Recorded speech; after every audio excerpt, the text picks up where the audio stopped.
자, 이번에 제2회 모의고사 중개사 법령 및 실무를 출제를 한 홍덕기입니다. 자, 그럼 여러분과 함께 해설을 통하여 쭉 정리를 해보도록 하겠습니다. 자, 이번 모의고사는요, 제가 난이도는 이제 좀 중급 수준, 어느 정도 이론이 좀 반복된 상태다 보니까 너무 쉽게 출제하기보다는 조금 응용력을 키워서 난이도 있는 문제도 접해볼 수 있게끔 중급 수준을 했어요.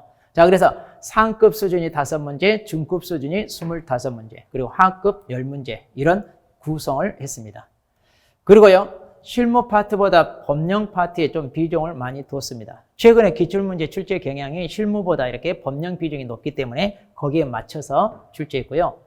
그리고 최근, 그러니까 작년 30위의 기출문제 경향을 많이 반영을 했습니다. 자, 거기에서 이제 언급된 표현이랄지, 그리고 물어보는 내용, 이것을 좀 많이 감안해서 반영을 했고요.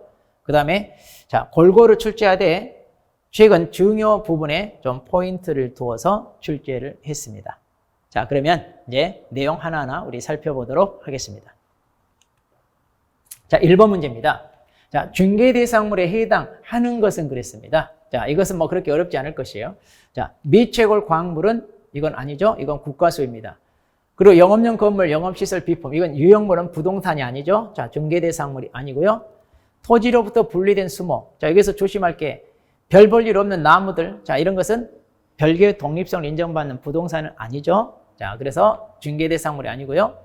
자, 지목이 잡종지인 토지 그랬습니다. 자, 그럼 여기 토지잖아요. 그러면 지목이 뭐든 상관없이 부동산이기 때문에 중개대상물이 되죠. 자, 그리고 재단을 구성하는 공업소유권이나 시설. 자, 이 자체로 분리해서 이게 중개대상이 되지는 않죠. 이 재단 전체가 중개대상물이 되는 겁니다. 자, 그래서 해당하는 것은 답 4번이 되겠습니다. 자, 다음 2번 문제입니다.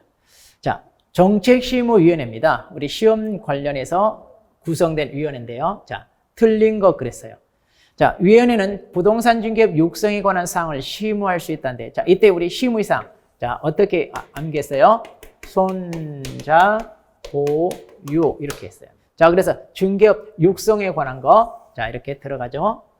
그 다음, 위원회는요, 위원장 1명을 포함하여 7명 이상 11명이네. 자, 그래서 이제 우리가 보통 이제 7, 11, 자, 이렇게 암기했고요.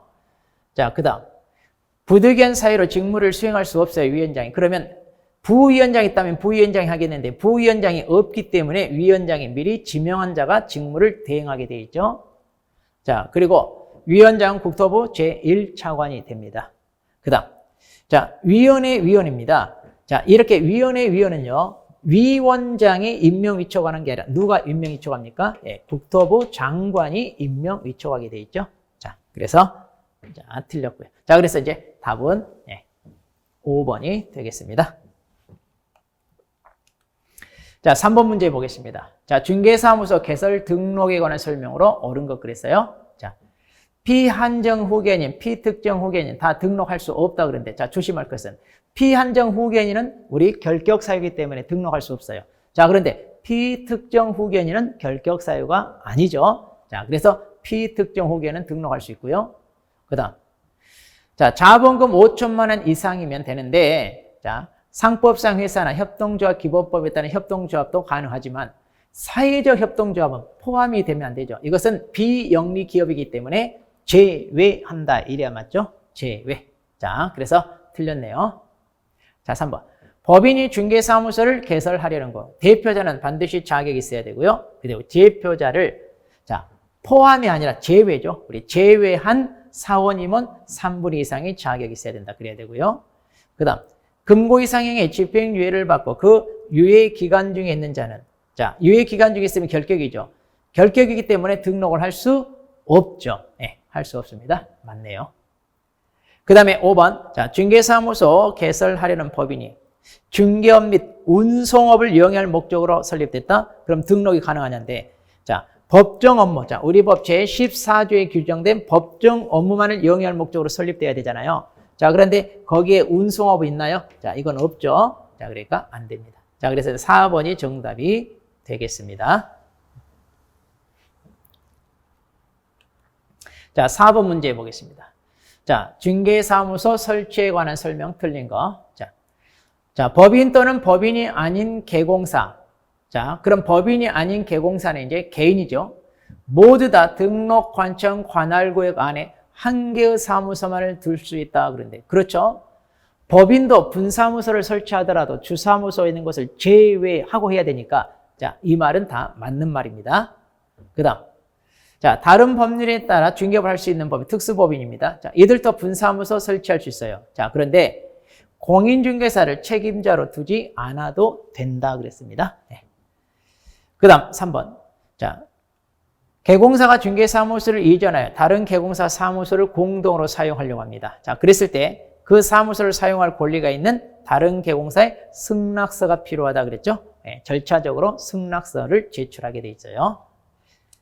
자, 그 다음 4번. 자, 개공사가 중개사무소를 두려는 경우 소유, 전세, 임대차 또는 사용대차 방법에 의해 사용권 확보하면 되죠. 꼭 자기 건물 아니어도 됩니다. 이렇게 사용권만 확보하면 되고요. 그 다음. 자, 개공사가 임시 중개시설을 설치합니다. 소위 떴다방이죠. 자, 그랬을 때 등록관청은 중개사무소 등록을 취소하여야 한다 그랬는데 자, 임시 중개시설물 이거 뭐예요? 임의적 취소사입니다. 자, 그러니까 하여야 한다가 아니라 뭐예요? 할 수 있다. 이렇게 해야 맞죠? 네. 자, 그래서 여기가 틀렸네요.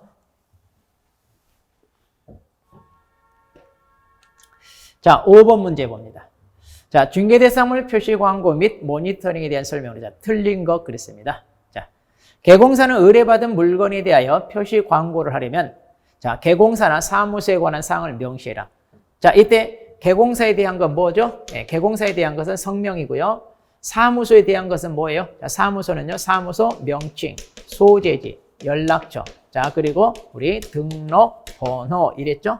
자, 그래서 어떻게 암기하기로 했어요? 우리가 제 성명은 소연이에요. 저는 적법하게 등록받은 개공사예요. 이렇게 명시하라 그랬습니다. 자, 2번. 개공사가 중개대상물이 존재하지 않아 실제로 거래할 수 없는 물건에 대해서 광고했어. 그럼 이게 뭐가 되겠어요? 이게 부당 광고잖아요. 자, 부당 광고는 500만 원이야 과태료입니다. 예. 그 다음 3번. 자, 중개대상물 표시 광고 명시를 위반했어요. 그럼 이거 위반은 뭐다? 예, 100만 원 이하입니다. 자, 부당 광고는 500. 이건 죄질이 좀 나쁘니까 금액이 높아요. 자, 그리고 이건 100만 원. 자, 이렇게 되고요. 그다음 4번. 등록관청은 인터넷을 이용하여 중개대상물에 대한 표시 광고 규정을 준수하는지 모니터링할 수 있다 그러는데 자, 이 모니터링. 자, 누가요? 등록관청이 아니라 우리 국토부 장관이죠. 자, 국토부 장관. 자, 그래서 틀렸죠? 자, 5번. 예.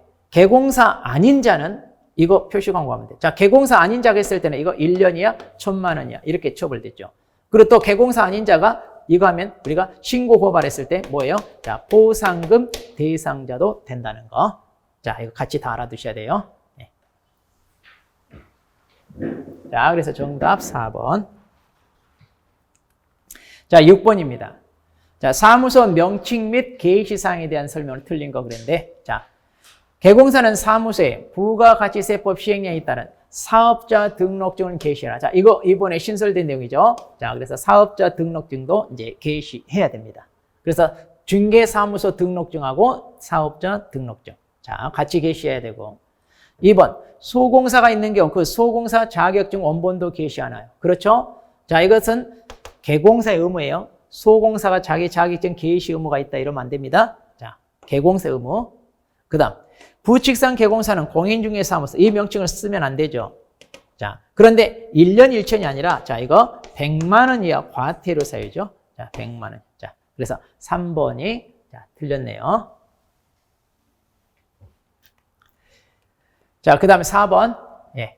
자, 폐업 신고 간판 철거를 하라 그랬는데 자, 우리가 이제 간판을 철거하는 경우는 이제 더 이상 영업을 하지 않았을 때 자, 폐업 신고가 있고요. 그리고 사무소 자, 이전 신고가 있고요. 그다음에 등록이 취소됐을 때. 자, 그래서 우리가 이폐취 이렇게 암기했죠? 이폐취. 자, 그럼 이제 대집행할 수 있는데. 자, 이거 철거 안 했다고 해서 이거 과태료 사유가 자, 있냐? 이거 과태료 사유 아니라는 거. 이것도 같이 알아두셔야 돼요. 한번 출제된 내용입니다. 그다음. 자, 벽면 이용 간판을 설치합니다. 즉 5개 광고물이죠. 자, 이랬을 때 등록증에 표기된 개공사의 성명을 표기해야 된다고 그랬죠. 자, 이때 이제 인식할 수 있는 정도 크기로 표기해야 되죠. 네.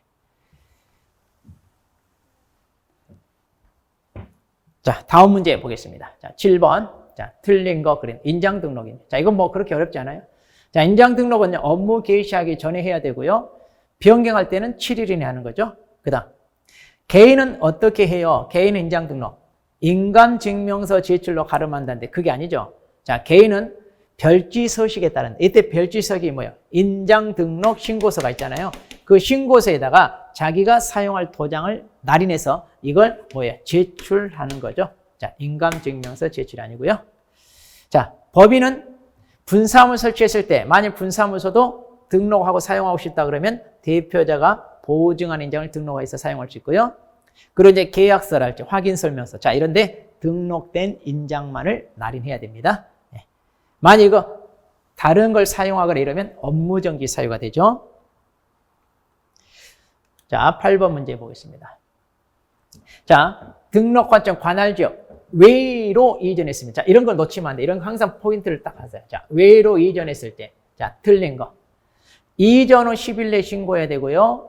그 다음에 신고를 받으면 등록증에 자, 변경사항을 적어서 교부한다. 그런데 이것은 관할 내로 이전했을 때 해당되죠. 그러니까 관할 외로 했을 때는 항상 뭐 해야 돼요? 이거 재교부해야 됩니다. 자, 그래서 이거 틀렸고요.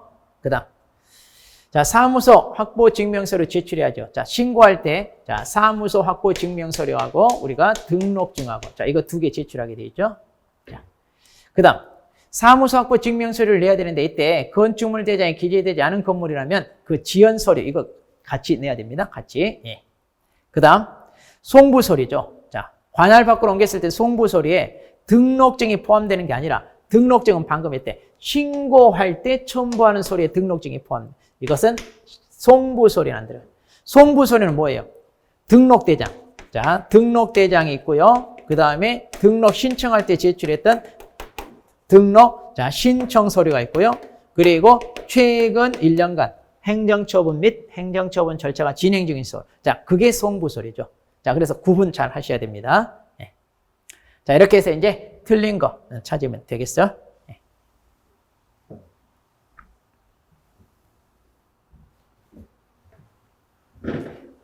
자, 그럼 이제 다음 문제 9번 문제로 갑니다. 자, 법인의 업무 범위. 자, 이건 그렇게 어렵지 않을 거예요. 자, 법인. 자, 그럼 이제 여기서 이제 3번이 틀렸는데 직접 영역업을 하는 게 아니라 뭐예요? 이 영업에 대한 알선을 한다 그랬죠? 알선. 자, 나머지는 다 할 수 있고요. 자, 이것은 쉬웠을 거예요. 자, 그러면 10번 문제 봅니다. 자, 고용인에 대해서 틀린 거. 자, 개공사는 고용인과 고용관계가 종료됐어요. 그럼 종료일로부터 10일 이내 신고해야 되고요. 그 다음. 자, 소공사를 고용했을 때는, 자, 자격증 있는 사람이니까 자격증을 발급한 시도지사에게 확인 요청하고요. 그 다음. 고용인의 업무상에는 그를 고용한 개공사 행위로, 자, 본다. 여기서 간주 규정이에요. 이거 추정한다 이러면 안 돼요. 네, 그래서 이제 개공사가 책임을 지는 거고요. 그 다음. 고용된 소공사는요. 고용신고 후 업무 개시일까지 실무받는 게 아니라 고용신고일 전 1년 내, 자, 뭐든지 교육은 뭐뭐 하기 전 1년 내에 받게 돼 있잖아요. 자, 그래서 이게 이제 틀렸네요. 그 다음, 고용신고를 받으면 다음 달 10일까지 협회에 통보한다 그랬죠. 자, 이렇게 다음 달 10일까지 협회에 통보해야 되는 게 6개 있었잖아요. 자, 이거 우리가 어떻게 암기했어요? 2등분 휴행고. 자, 이렇게. 그래서 사무소 이전 신고, 등록증 교부, 분사무소 설치 신고, 휴폐업 신고, 행정처분. 자, 그리고 고용인 신고. 자, 이렇게 해서 6가지. 자, 이거 암기해야 됩니다.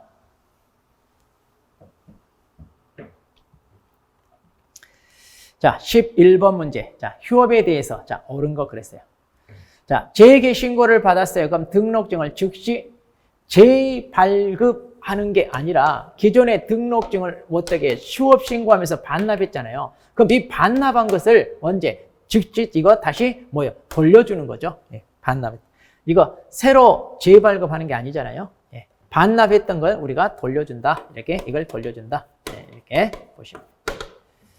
자, 휴업기간 3개월을 초과할 수 없다가 아니라 휴업기간은 3개월을 초과해서부터 이제 신고 대상이고 그 다음에 6개월 초과할 수 없다. 그러죠?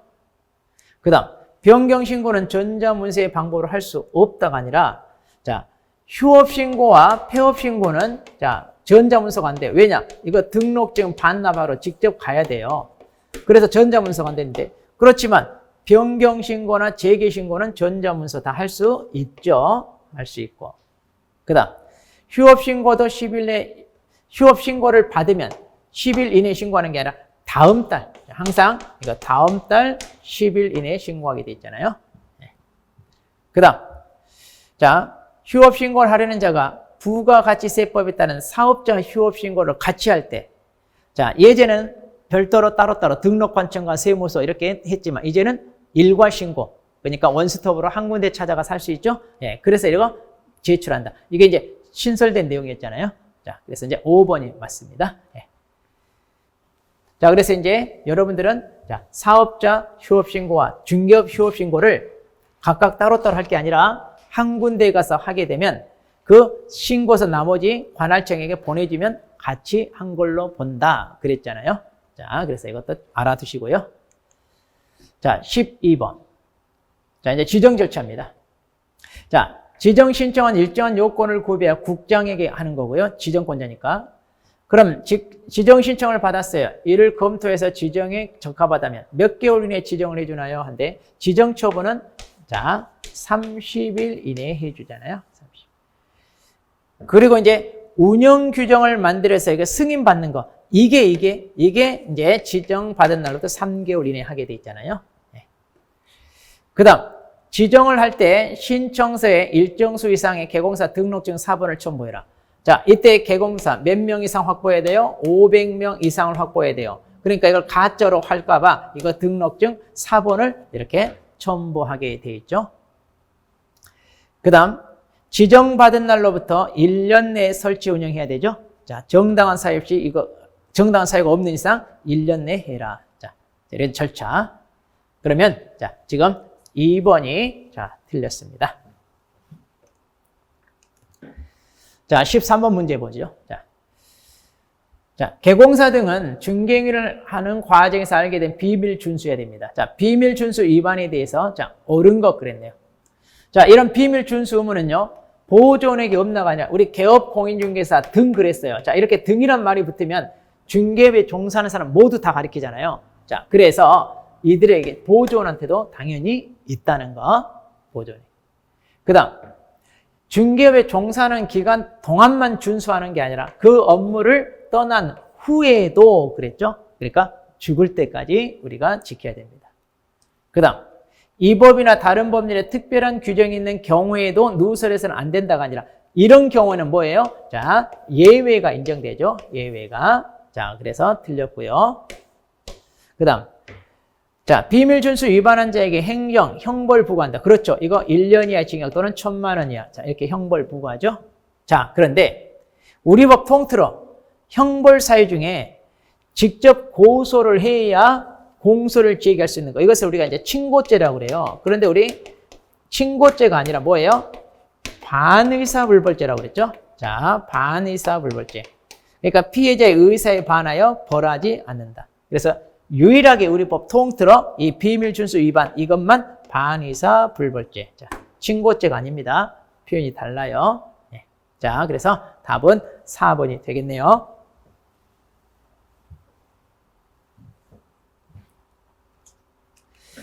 자, 14번 문제 봅니다. 자, 우리가 확인 설명 사항이 있고요. 존속 계약상 정보 공개 사항이 있습니다. 자, 그럼 이거 어떻게 암기했어요? 자, 권, 공, 도, 수, 입, 예까지는 같잖아요. 예까지는 공통이고 예, 시하면 이게 정보공개사항, 예, 중, 세 아마 이렇게 하면 이제 이게 확인 설명사항이에요. 그러니까 공통으로 규정된 것이 아닌 거 그러면 여기 시가 뭐예요? 공시지가. 그리고 중개보수, 실비, 금액과 산출내요. 그 다음에 취득함에 따라 부담해야 될 조세. 이게 이제 공통사항이 아니에요. 자, 그러면 자, 종류 소재지. 자, 이것은 뭐예요? 기본적인 사항이니까 공통이고. 공법상 규제. 자, 이것도 공통이고. 그 다음에 중개보수. 아, 이게 아니잖아요. 이게 차있죠.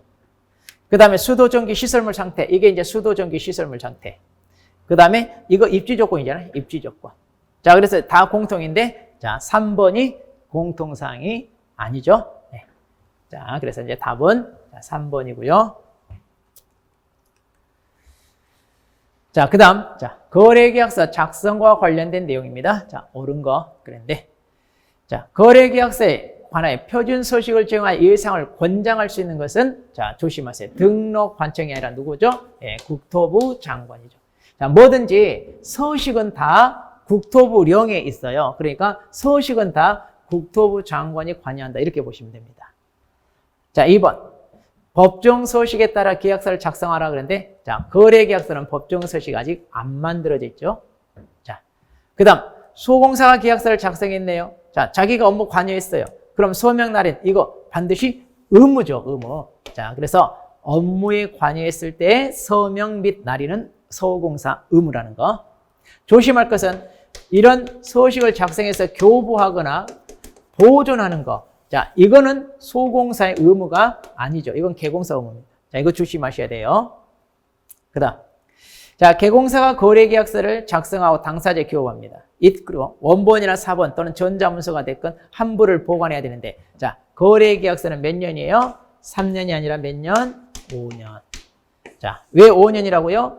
거래계약서 5글자라고 그랬죠? 이렇게 암기하자 그랬습니다. 자, 개공사가 거래계약서를 거짓으로 작성했어요. 아하, 그럼 이거 뭐예요? 의무적 취소잖아요. 자, 의무적 취소니까 취소 처분을 받을 수 있다. 네. 자, 그래서 답은 5번이 되겠습니다.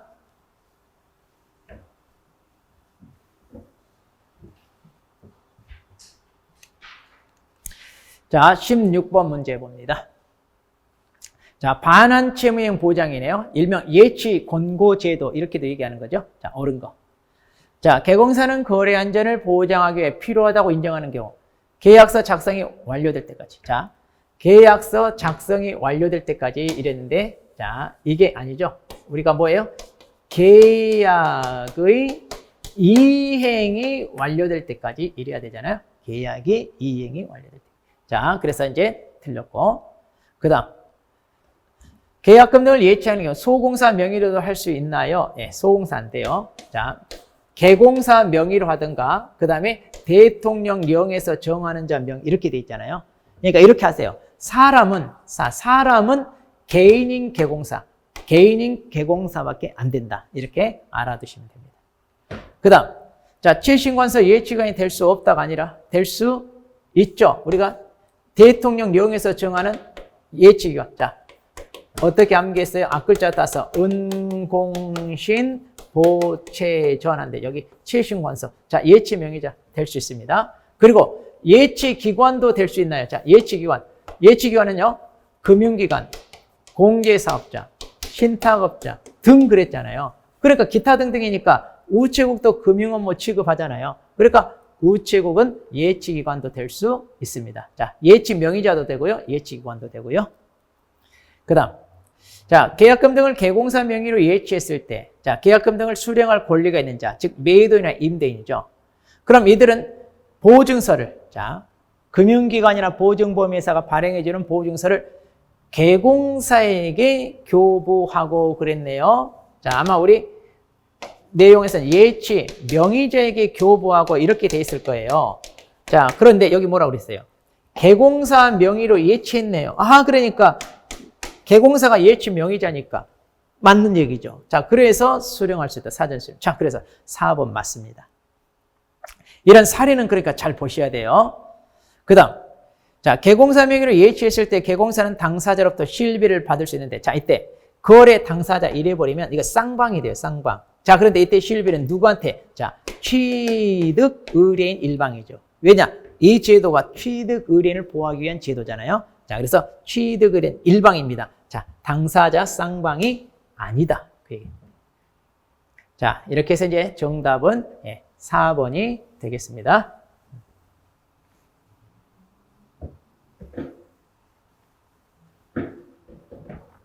자, 다음 문제 17번으로 갑니다. 자, 손해배상 책임 보장에 관한 설명으로 자, 틀린 거. 자, 개공사는 중개를 의뢰받으면 당사자에게 보증 관련 사항을 설명을 하라 그러는데, 자, 중개를 의뢰받은 때가 아니라 언제예요? 자, 중개 완성 시죠. 완성 시 보증 관련 사항. 이거 어떻게 해야 돼요? 설명도 하고 사본 교부도 하라 그랬죠. 네. 그다음. 자, 중개사법상 손해배상 책임 규정은 개공사가 중개행위를 함에 있어 거래 당사자에게 재산상 손해를 발생한 경우에 한하여 적용된다. 그렇죠. 우리 중개사법에서는요, 중개행위에 대하여 재산상 손해만. 그러면 이제 나머지 정신적 손해는 어떻게 해요? 그건 이제 민법을 적용해서 하면 되죠. 자, 이렇게. 자, 그래서 맞고요. 그 다음. 개공사는 고용인은 업무상 행위로 당사자에게 재산상 손해를 발생했을 때 그 손해를 배상할 책임이 있냐? 그렇죠. 고용인의 업무상 행위는 곧 누구의 행위?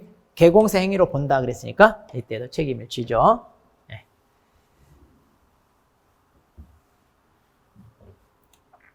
자, 그리고 3번. 자, 보증 설정하는데 보장 금액 상한은 없죠. 우리가 최저는 있잖아요. 법인은 2억 이상, 개인은 1억 이상. 자, 이렇게 최저가 있지 상한은 없습니다. 그 다음. 지역농협도 어때요? 보증 설정해야죠. 얼마라고 돼 있어요? 1,000만 원 이상. 자, 근데 이게 이제 내년 1월 1일부터는 더블로 금액이 상향 증액됩니다. 네. 근데 지금 시험 공부할 때는 2억, 1억, 여기 이렇게 하셔야 돼요. 네. 자, 18번 문제 봅니다. 자, 금쟁입니다. 자, 개공사 등에게 적용되는 금쟁. 그러니까 33조 제1항을 얘기합니다. 제1항. 자, 중개 의뢰인으로부터 상가 매도를 의뢰받고 그의 상가를 직접 사들였다. 그러니까 의뢰인한테 직접 했으니까 이건 뭐겠어요? 자, 이게 직접 거래가 되죠? 자, 이건 직접 거래입니다. 그 다음, 토지 거래 성사 대가를 법정 보수를 초과하여 받았네요. 근데 돌려줬다. 자, 돌려줘도 안 돼요. 맨 처음 수수 당시 기준으로 판단하기 때문에 이건 초과 수수가 됩니다. 그 다음, 확정되지 않은 개발 계획을 이용하여 의뢰인에게 권유하도록 해서 매매를 성사했다. 자, 이게 이제 거짓된 언행이죠. 그래서 의뢰인의 판단을 그르치게 하는 행위고요. 그 다음, 자, 매도인으로부터 주택 매도 대리권을 수여받아 매수인과 계약을 했대요. 자, 매도인한테 대리권을 수여받았네요. 그러니까 매도인한테 의뢰받은 뭐겠어요? 이건 일방 대리네요. 자, 일방 대리는 허용이 되잖아요. 자, 그래서 자기 의뢰인과 계약했다고 해서 이것은 개공사로서 계약한 게 아니라 대리인으로서 계약을 한 거니까 이것은 금쟁이가 아니죠. 네. 자, 5번. 자, 의뢰인에게 아파트 매매 계약을 체결한 후 이전 등기를 하지 아니하고 또 전매. 아하, 그럼 이게 뭐예요? 미등기 전매가 되잖아요. 자, 그러면 투기 조장 행위가 되겠습니다. 투기 조장. 자, 그래서 금쟁에 해당되지 않는 것은 4번이죠.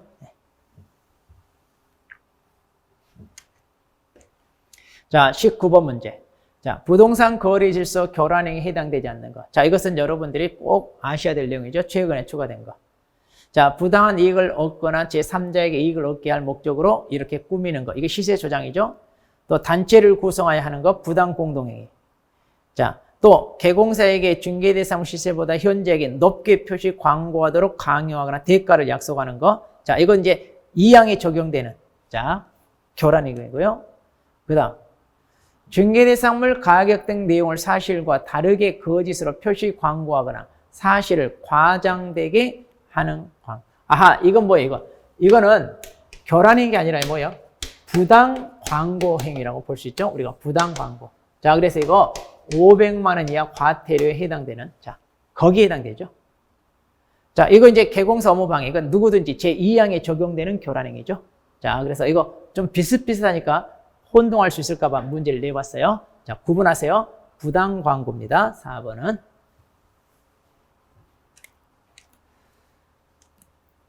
자, 20번 문제 봅니다. 자, 중개보수와 관련해. 틀린 겁니다. 자, 우리 중개보수는요, 주택과 주택 외로 구분해 서로 다른 기준을 적용하고 있죠. 그 다음, 주택 같은 경우는 이제 중개보수 유형에 따라 매매 교환과 임대차 등으로 구분하여 다른 기준을 적용합니다. 그러니까 주택은 이런 식으로 하고 있고요. 그 다음에 주택 외에는 어떻게 해요? 0.9%에서 상호 협의 이렇게 돼 있잖아요. 자, 그러니까 이것은 주택, 그리고 주택 외에는 이렇게 다릅니다. 자, 그런데 이제 주택은 이렇게 시도조례로 따르라 돼 있어요. 자, 그러니까 국토부령이 정하는 범위 내에서 시도조례에 따른다. 그러다 보니까 주택 소재지와 사무소 소재지가 다를 때는 그럼 어디 적용해요? 자, 주택 소재지 조례가 아니라 사무소 소재지 조례에 따른다. 자, 그래서 이게 틀렸죠? 자, 교환 같은 경우는 어때? 둘 중 비교해가지고 그 중에 큰 금액. 자, 이 큰 금액을 기준으로 계산해서 되고요. 그 다음, 동일 물건, 동일 당사자, 동일 기회. 자, 이렇게 동일한 말 3번 나오는 거. 이때는 뭐만? 매매만 적용한다. 그랬죠? 자, 그래서 답은 3번이 되겠습니다. 자, 협회에 대해서 보죠. 21번. 협회. 자, 틀린 거. 자, 협회는 시도지사로부터 위탁을 받아 중개보조에 대한 직무교육을 수행할 수 있나요? 교육 업무는요, 실무나 직무 연수교육 다 어때요? 자, 이거 수탁 업무로서 협회가 할 수 있죠. 그 다음, 협회는 고유 업무로서 부동산 정보 제공에 관한 업무를 수행할 수 있냐? 그렇죠. 이 정보 제공에 관한 업무, 이거 이제 뭐예요? 이게 정보망입니다. 그래서 현재 협회가 국장으로부터 지정을 받아 정보망 운영하고 있습니다. 자, 3번. 자, 협회 공제 사업을 할 때 국장한테 승인을 받아 책임 준비금을 다른 용도로 사용할 수 있냐? 그렇죠. 자, 책임 준비금. 자, 공제료 수입액의 10% 이상을 비축해 두라 그랬죠. 그래서 함부로 쓰면 안 돼요. 자, 그런데 국토부 장관 승인을 받으면 전용할 수 있죠. 그 다음. 자, 협회는 공제사업 운영 실적을 매 회계연도 종료. 자, 1월 이내가 아니라 이거 뭐예요? 3월 이내에 공시하라 그랬죠. 어디에다? 이것도 틀렸네. 일간신문 또는 협회보예요. 자, 정보관이 아니라 그래서 일간신문 또는 협회보. 자, 일간신문 또는 협회보에다 공시하라. 그 다음, 협회는 공제사업을 다른 회계와 구분하여 별도로 관리해라 그랬죠. 자, 관리해라. 자, 그래서 이제 틀린 것은 우리 4번이 되겠네요.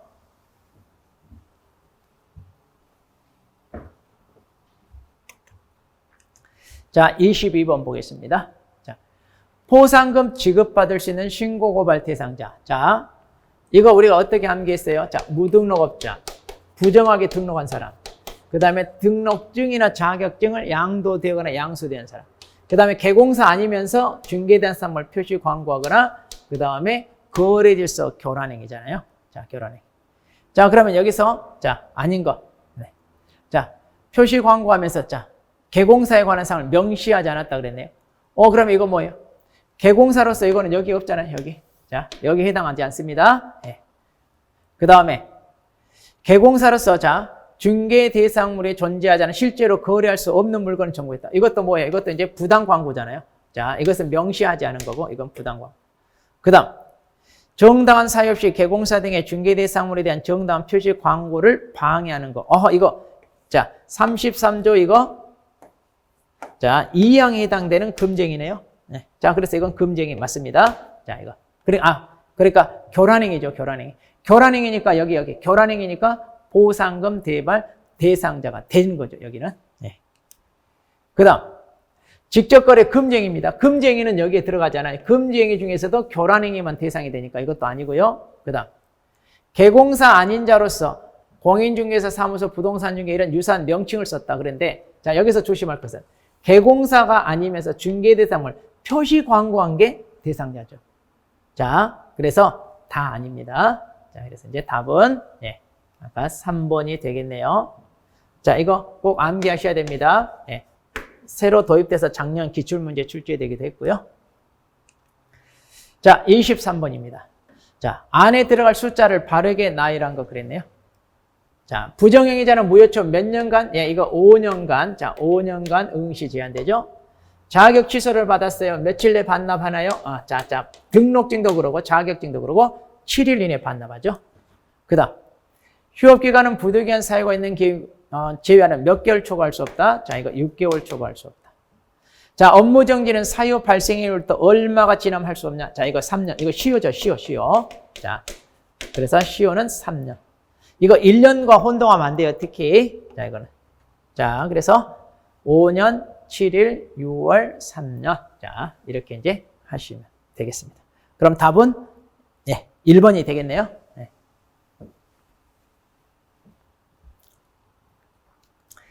자, 24번. 자, 등록을 취소하여야 하는 것. 자, 이게 하여야 한다. 이건 필요적 취소 얘기하는 거예요. 필요적 취소. 자, 그럼 필요적 취소. 이제 우리가 나름대로 다 암기를 쓸 텐데, 자, 해당하는 걸 모두 골라라.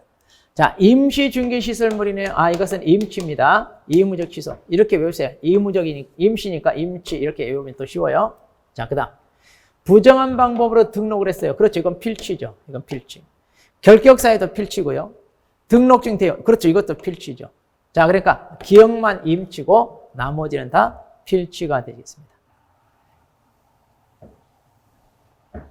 자, 이런 암기는 반드시 여러분이 확실하게 여러분이 숙지하셔야 됩니다. 자, 힘들더라도 꼭 하셔야 돼요. 자, 25번. 자, 이번엔 자격 취소에 해당하는 거. 자, 우리가 자격 취소. 보통 어떻게 암기했어요? 자격 취소. 네. 자격증을 양도하거나 또 대여하거나 부정한 방법으로 취득하거나 자격 정지 기간 중에 업무를 하거나 그 다음에 중개사법 위반으로 징역형 선고받거나 이런 경우잖아요. 자, 여기서 이제 부정한 방법으로 취게 됐다. 여기 있잖아요. 부정한 방법으로 취득했다. 그 다음 다른 사람에게 자기 자격증을 양도했다. 자, 양도했다. 그 다음 소공사가 자격 정지 받고 그 기간 중에 업무를 했다. 자, 정지 기간 중에 업무를 했다. 여기. 그 다음에 절도죄로 2년인데, 자, 이때 징역형은요, 자, 중개사법 위반으로 받은 징역형만 취소죠. 그러니까 절도죄는 형법이잖아요. 그러니까 이것은 취소 사유가 아니죠. 자, 그래서 취소 사유, 기역, 리은, 디귿이 되겠습니다. 네. 자, 26번. 자, 이번에는 자, 소공사 자격정지 사유를 묻고 있습니다. 자격정지. 그러니까 소공사가 중개 업무를 하다가 위반했다. 그럼 다 자격정지예요. 그러니까 이것은 좀 안 외워도요. 자격 취소하고만 구분할 수 있으면 됩니다. 보통 자격 취소를 가지고 하니까. 자, 그래서 이건 금지행위고요. 서명 날인 안 했고요. 인장 등록 안 했고요. 그 다음에 이중 소속인데, 자, 여기 대여잖아요. 대여. 이것은 뭐예요? 이거는 자격 취소 사유잖아요. 자, 그래서 답은 4번이 되겠습니다. 자, 27번입니다. 자, 과태료 부과 대상이 아닌 거. 자, 그러니까 지금 개공사 행위 중 과태료 부과 대상이 아닌 건데 이제 500만 원 이하가 있고요. 100만 원 이하가 있잖아요. 자, 그런데 중개 대상을 매매로 업을 한 거. 이건 뭐예요? 이건 금지행위잖아요. 자, 금지행위는 뭐예요? 이것은 형벌 사유죠. 그리고 1년 1천짜리죠. 자, 나머지는 다 과태료 사유입니다.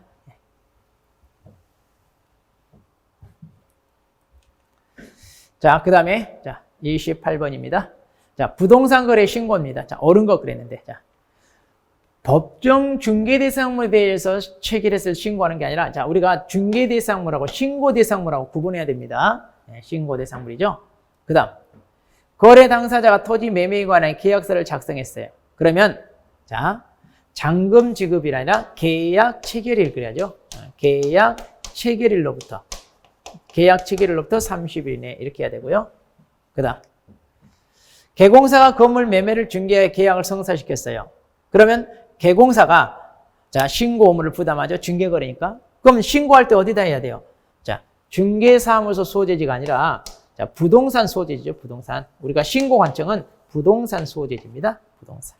자, 그래서 틀렸죠?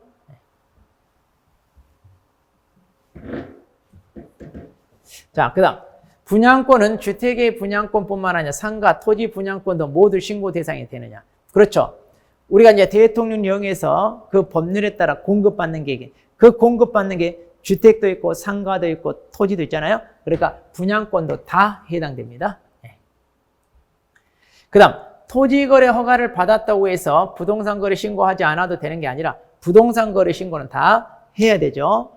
제도의 취지가 다릅니다. 토지는 투기적인 거래를 막는 거고, 자, 이것은 실거래가, 즉 탈세를 막기 위한 제도로 규제 대상이 달라요. 자, 그래서 당연히 해야 됩니다. 자, 그래서 이제 4번이 정답이 되겠습니다. 자, 29번. 자, 우리가 이제 부동산 거래 신고와 관련해 자금 조달 계획을 신고해야 되는 경우가 아닌 것은 그랬네요. 자, 일단 당사자는 모두 자연인일 때입니다. 자, 주택법상 투기 과열 지구에 소지하는 주택을 실거래가 3억으로 매수했다. 자, 투기 과열 지구는 규제 지역이니까 금액 상관없이 다 이거 해야 되죠. 네. 자, 그러니까 맞고요. 자, 조정 대상. 자, 이것도 규제 지역입니다. 금액 상관없이 해야 됩니다. 자, 그래서 1억이든 얼마든. 자, 이것도 해야 되고요. 그 다음. 투기나 조정 대상 지역 아닌 장소. 자, 비규제 지역입니다. 자, 비규제 지역은 얼마? 5억이 아니라, 6억 이상부터 신고해야죠. 6억 이상. 자, 그래서 틀렸네요. 그 다음, 이번에 이제 최근에 신설된 겁니다. 수도권 등에 소지하는 토지입니다. 자, 토지. 수도권에 소지하는 토지는요, 거래가액 2억으로 매수한다 그랬는데, 자, 이건 뭐예요? 지금 틀린 게 아니라 1억 이상. 1억 이상부터 해야 됩니다. 물론 이제 지분 매수는 제외하고. 지분은, 지분으로 매수할 때는 금액 상관이 없습니다. 자, 이것은 지분으로 매수할 때는 가액을 불문합니다. 자, 근데 여기 지분이란 말이 없으니까 일단, 자, 이렇게 이제 1억 이상이면 됩니다. 그 다음, 수도권 지역에, 외 지역에 소지한 토지로서 실거래가 8억이면, 자, 여기는 이제 지분으로 매수했네요. 자, 지분으로 매수하더라도 6억 이상이면 해야 되잖아요. 자, 지분이든 지분 아니든 6억 이상이니까 8억이니까 해당되죠. 네. 자, 그래서 정답은 3번이 되겠습니다.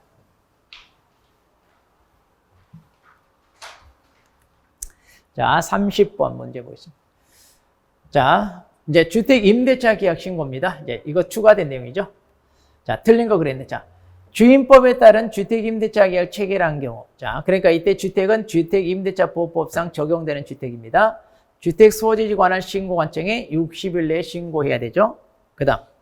자, 보증금 6천만 원, 그리고 월차임 30만 원 초과하는 임대차가 신고 대상이고. 그다음 신고 대상 지역입니다. 자, 특별자치시 세종시죠. 특별자치도 제주도. 그리고 시군인데 이거 조심하셔야 돼. 이때 군 지역은 경기도와 관할, 광역시 관할내만 해당되죠. 그리고 이제 자치구인데 이때 자치구는 이제 특별시 광역시잖아요. 그러니까 여러분이 조심할 게, 그러면 비자치구는 신고 안 해도 됩니까? 그게 아니라 여기 있잖아요. 여기 시에 포함이 돼요. 이 비자치구는. 그러니까 다 신고해야 됩니다. 해야 돼.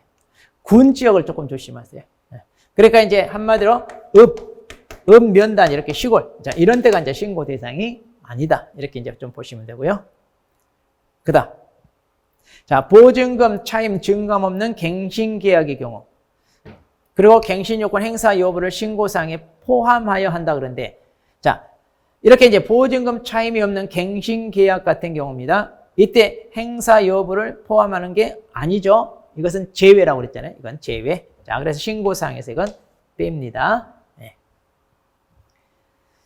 그 다음, 임대차의 당사자 위임을 받은 사람이 이것 제출 얼마든지 할 수 있어요. 자, 조심할 것은 우리가 중개를 통하여 계약을 체결했을 때, 그러면 부동산 거래 신고는 중개 거래는 개공사가 신고 의무를 부담하잖아요. 그런데 임대차 계약은 중개 거래를 하더라도 개공사 신고 의무가 없다는 것 조심하셔야 돼요. 대신 이제 이렇게 위임을 받아서는 할 수는 있죠. 위임을 받아서는. 자, 그래서 이제 정답은 자 4번이 되겠고요. 자, 31번 보겠습니다. 자, 외국인 특례 규정에 따른 취득 내용이네요. 자, 틀린 거. 대한민국 국적을 보유하고 있지 않은 개인이 임원으로 있어요. 2분의 1 이상 있으면 이것도 외국인으로 취급한다 그랬고, 그 다음 건축물을 개축하여 또 취득했습니다. 자, 이거 최근에 신설된 거죠. 자, 이것도 신고해야 됩니다. 그 다음 문화재보호법에 따른 문화재보호관의 토지는 취득할 수 없다가 아니라, 자, 이 경우는 뭐예요? 허가 대상이잖아요. 그러니까 허가를 받으면 어때요? 허가를 받으면 취득할 수가 있죠. 자, 없다가 아니라 있습니다. 자, 4번. 자, 이건 이제 외국인에게만 해당되는 내용입니다. 그래서 외국인이 취득 신고를 했거나 또 허가를 했거나 이랬을 때 그 내용을 매분기 종료일로부터 1개월 이내 시도지사에게 제출합니다. 그럼 이제 시도지사는 다시 이제 국토부 장관에게 또 1개월 이내에 이렇게 제출하게 되어 있죠. 자, 이 절차 꼭 알아두셔야 되고요. 그 다음.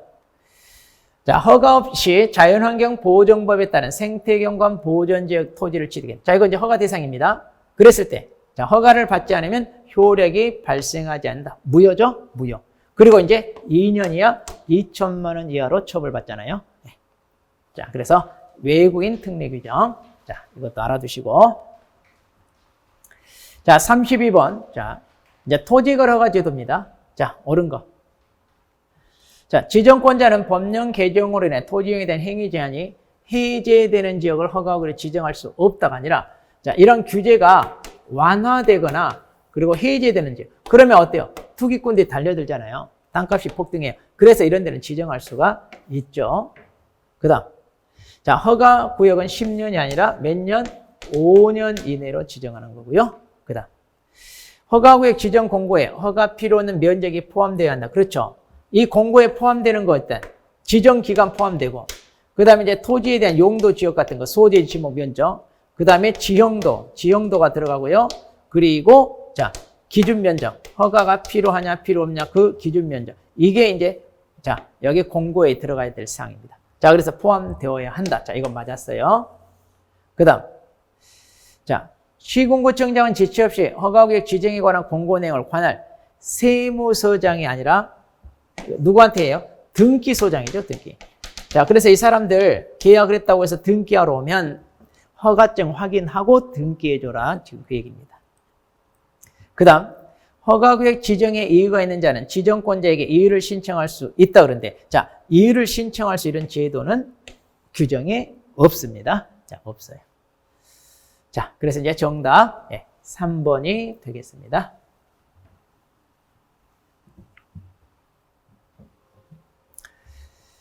자, 33번 보죠. 자, 틀린 거, 토지거래 허가.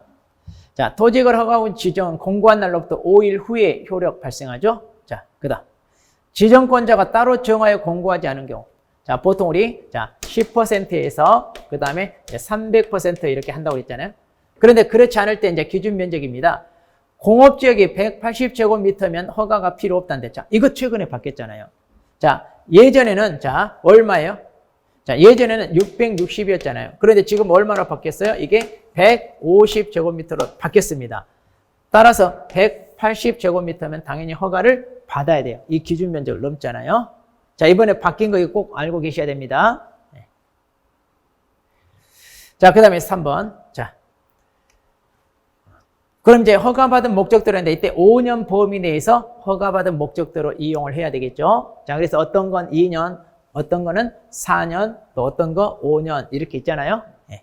자, 그 5년 범위 내에서 허가받은 목적대로 이용해라. 그 다음. 자, 이거 꼼수를 맞는 거죠. 자, 일단의 토지 이용을 위하여 토지 계약을 체결한 후 1년 이내. 자, 여기서 1년 이내에 토지 일부에 대해 다시 계약을 했을 때는 그때는 전체로 본다. 그러니까 이제 허가를 받지 않으려고 쪼개서 하는 거, 이건 맞겠다 그 얘기죠. 그 다음. 자, 허가를 신청에 대해 불허가 처분을 받았어요. 자, 그럼 그 통지 받은 날로부터 1개월 이내 매수 청구할 때. 자, 이때 매수 청구는요. 자, 이렇게 불허가 받을 때 하는 거죠. 언제까지? 1개월 이내. 이의 신청은 허가 불허가 처분에 다 할 수 있죠. 자, 그런데 매수는 불허가 처분 받을 때만 할 수가 있습니다. 자, 그 다음에 34번. 자, 이제 허가받은 목적대로 이용을 해야 되는데, 자, 틀린 건데요. 자, 허가받은 목적대로 이용을 해야 되는데, 이때 이제 그 기간이 아까 5년 이내로 정해준다고 그랬죠? 5년 이내. 자, 그리고 이제 허가받은 목적대로 이용하는지, 자, 실태조사랍니다. 매년 1회 이상 이렇게 실태조사하고요. 그렇게 했더니, 자, 허가받은 목적대로 이용을 안 해요. 그러면 3개월 이내 기간을 정하여, 이때 문서로 이행하도록 이행 명령을 내립니다. 자, 그런데 이행 명령을 내렸는데 이행이 되지 않아요. 그러면 이제 이행 강제금을 부과하는데 이때 토지 취득가액에 100분의 자, 20이 아니라 100분의 10이죠. 10% 범위 내. 자, 그런데 이제 그 사람이 명령을 이행한다고 합니다. 그러면 이제 더 이상 부과를 하지 않고 즉시 중지하게 돼 있죠. 자, 그래서 이제 답은 4번.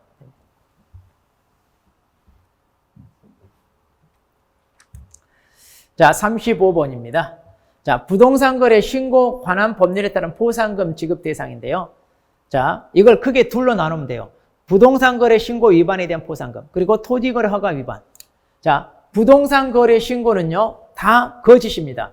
자, 주택임대차 거짓 신고입니다. 자, 그리고 이제 또, 여기 있죠?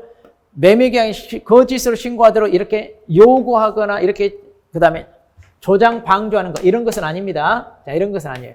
오직 뭐예요? 거짓으로 신고하는 것만 해당돼요. 그러니까 주택임대차를 거짓으로 했다. 또 계약이 체결되지 않았는데 거짓 신고했다. 해제 등이 되지 않았는데 거짓 신고했다. 자, 계약이 체결됐는데 신고 의무자나 의무자 아닌 자가 거짓 신고했다. 이렇게 네 가지. 자, 다 거짓 신고만 해당되죠. 그리고 이제 토지거래 같은 경우는요. 자, 허가를 받지 않고 했거나 부정한 방법으로 허가를 받았다. 그 다음에 허가받은 목적대로 이용을 하고 있지 않다. 이 두 가지가 이제 보상금 대상이 되겠습니다. 자, 그래서 토지거래, 허가받은 목적대로 이용을 하지 않거나 이렇게 했을 때, 자, 이게 이제 토지거래는 되고요. 부동산 거래는 다 거짓 신고만입니다. 거짓. 그러니까 이렇게 요구, 조장, 이건 해당되지 않습니다. 네. 자, 이렇게 이제 찾으시면 되겠네요.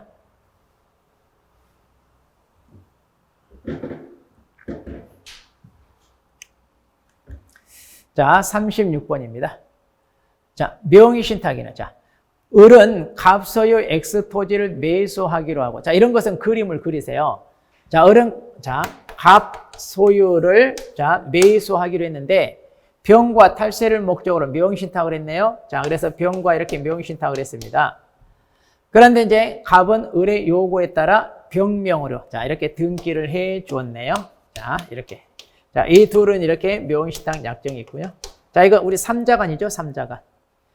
자, 그럼 삼자간. 자, 갑이 병명의를 행한 이전 등기는 무효다. 그렇죠. 이 약정도 무효고요. 이 약정에 따른 등기도 무효죠. 무효. 그 다음. 을은 병을 상대로 매매대금 상당, 부당이득 반환 청구를 할 수 있다는데, 지금 을이 병한테 부당이득 반환 청구를 하는 건데, 이건 아니죠. 지금 부당이득이 아니죠, 지금. 여전히 이제 갑한테 돌려주지 않고 만약 이 물건을 누군가에게 팔았다.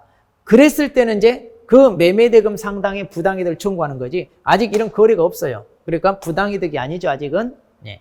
그래서 이제 이거 할 수 없고. 그 다음. 자, 을은 갑을 대위하여. 그렇죠. 병한테 되어 있는 등기가 무효니까 이걸 말소하고 원상회복을 해서 이렇게 부동산 찾아가면 돼요. 자, 그래서 부당이득 반환 청구는 아직 아닙니다. 그 다음. 자, 병이 을에게 직접 이전 등기를 격려해 줬어요. 자, 병이 을에게 이렇게 해줬습니다. 그럼 지네 둘 사이에 이렇게 등기를 해주면 그냥 이것은 유효하게 당연히 실체관계에 맞으니까 넘어갑니다. 그런데 이렇게 이전 등기 하지 않고 이렇게 처분했을 때가 이제 문제가 되죠. 자, 이렇게 처분했을 때는 그러면 횡령죄가 되나요? 자, 이거 횡령죄가 안 된다고 그랬죠. 자, 횡령죄가 되지 않는다. 왜냐? 위탁 관계가 없어요. 이 부동산은 신탁제권이 아니라 누구 거예요? 여전히 소유권은 갑에게 있습니다. 그러니까 이 둘 사이에는 위탁 관계를 인정할 수 없기 때문에 이때는 횡령죄를 인정하지 않는다 그랬죠? 네, 아주 중요한 판례죠. 판례.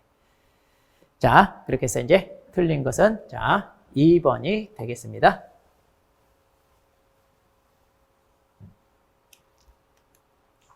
자, 37번 보죠. 자, 개공사 갑은 을 임차인과 병 임대인 간 주택 임대차 계약을 했다. 자, 그럼 이제 여기가 이제 임대인이고, 자, 임차인입니다. 자, 그럼 갑의 설명으로 틀린 거죠. 을과 병 임대차 계약 1년으로 정했어요. 자, 그럼 임차인은 그 기간 주장할 수 있죠. 그 다음, 묵시적으로 갱신되었다면 종속기간은 여전히 2년 보장받고요. 그 다음, 묵시적으로 갱신됐을 때 을은 병에게 계약 해지 통지할 수 있고, 그 통지 받은 날로부터 3개월이 지나면 효력이 발생한다. 그래서 이게 묵시갱신에서 인정되는 거죠. 그 다음, 임대는 임차인의 임대차 기간이 끝나기 6개월 전부터 1개월 전까지 계약갱신 요구할 경우 정당한 사유 시 거절하지 못한다. 그런데 자, 주택임대차는 이게 1개월이 아니라 뭐예요? 2개월이죠. 상가가 1개월입니다. 자, 이거 구분하셔야 돼요. 상가와. 자, 그리고 이제 이렇게 갱신되면 존속기간은 2년으로 보게 되죠. 네. 자, 이거 조금 주의하셔야 됩니다.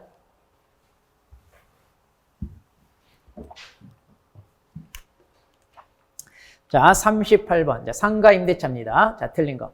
확정일자를 세무서장한테 받죠. 상가임대차. 그 다음. 자, 이게 이번에 신설됐어요. 최근에. 자, 임차인 이제 코로나 때문에 신설된 거죠. 자, 감염병 예방 관리에 관한 법률에 따라 집합 제한 또는 금지 조치를 총 3개월 이상 받음으로써 발생한 경제사정의 중대한 변동으로 폐업을 했을 때 이때 계약을 해지할 수 있습니다. 자, 이때 해지할 수 있고요. 그 다음, 보증금 전부 일부를 월차임으로 전환할 때, 자, 전환되는 금액의 연 12%. 자, 이거 주택하고 구분하셔야 돼요. 자, 주택은 연 10%인데 여기는 12%. 그리고 한국은행 공시기준금리의 4.5배를 여기는 곱하게 되어 있습니다. 그래가지고 둘 중 비교해서 낮은 것을 곱한 걸 초과할 수 없다 그랬죠. 자, 이거 주택하고 잘 비교해서 정리하시고요. 그 다음, 임차인이 임차한 건물의 전부 또는 일부를 고의 또는 과실로 파손했을 때 계약갱신 요구 거절할 수 있다는데, 자, 여기서 그냥 과실이 아니라 뭐예요? 중과실이죠. 자, 이런 거 조심하셔야 돼요. 자, 고의 또는 중과실일 때, 그냥 과실은 안 됩니다. 자, 그리고 이제 임대인 동의를 얻어 전대차 했을 때는 전차인이 임차인을 대위하여 계약갱신 요건, 자, 행사할 수 있죠. 네. 자, 이거 조금 조심할 내용이죠.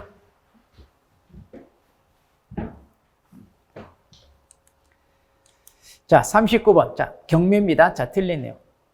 자, 차수의 신고는 아무나 하는 게 아니라 최고가 금액에서 보증금을 뺀 것보다 많아야 된다고 그랬죠? 그 다음, 매수 신청 보증금, 일명 입찰 보증금. 자, 입찰 보증금은 매수 신고 가격의 10분의 1이라 이게 아니라 뭐예요? 최저 매각 가격의 10분의 1이죠. 자기가 써낸 금액이 아니라 최저 매각 가격의 10분의 1. 이거 많이 봤을 거예요. 그 다음, 항고 보증금이라는 게 있죠. 항고 보증금은 매각 대금의 10분의 1. 그러니까 이것과, 자, 이것과 구분, 입찰 보증금. 자, 이것과 구분 잘 하셔야 돼요. 이거. 그 다음, 그럼 이제 경락인은 언제 소유권 취득하나요? 자, 대금을 다 완납을 했을 때 바로 소유권 취득합니다. 등기 필요 없이. 그 다음, 재매각 절차에서 전 매수인은 매수 신청을 할 수 없다. 그렇죠. 이 사람 때문에 재매각이 들어가니까 이건 할 수 없다. 그랬죠. 자, 그래서 답은 2번이 되겠습니다.